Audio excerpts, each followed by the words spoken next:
Oluvannyuma lwa Speaker Rebecca Litwala Kadaga okulagira Ssaabalobezi wa gavumenti okugyayo ekiragiro ekitangira Paalamenti okukubaganya ebirowoozo ku bumbi omukaago bw'amafuta obwagabanyizibwa abakungu ba gavumenti kyaddaaki gavumenti emaze n'epondooka. Eric Sabiti ngono omukozi mu kakiiko k'ebyokulonda ngono yateekayo okusaba mu kkooti ng'akugira Paalamenti obutakubaganya birowoozo ku bumbi omukaaga amaze ne yeetondera Paalamenti. Sabiti ng'ayita mu bannamateeka be aba Chanda and Owundo Company Advocate basisinkanya ababaka ba Paalamenti abali bateekateeka okwanjula ekiteeso kino mu Paalamenti okunoonyereza ku bakungu ba gavumenti 42. Alex Chanda ngono ye pleader yakiikirira Eric agamba nti babadde basaanye okwetonda kuba tebamanya binaava mu kuwaba kwabwe nga n'olwekyo tebasobola kuzinga mikono emirimu gya Paalamenti bwe gibanga gyayimiriziddwa lwa kwemulugunya kwabwe. I have come to the Speaker to apologize that we didn't know our actions would cause far-reaching consequences to the country, and therefore we also wish to apologize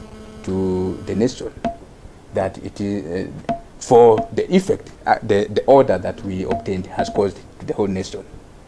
Like I said, that we have the right to represent clients, we shall continue to exercise that right, but where our actions cause such consequences, we don't intend to stifle the running of the state. Initially, we do not have enough information regarding this subject.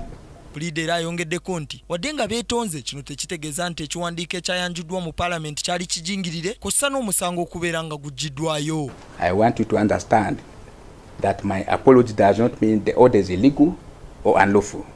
I did not say that.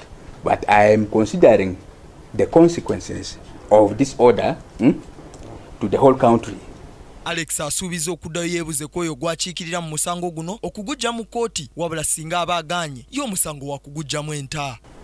I'm going to advise my client, like I said, to withdraw. And if he decides to continue, that means there will be conflict of interest.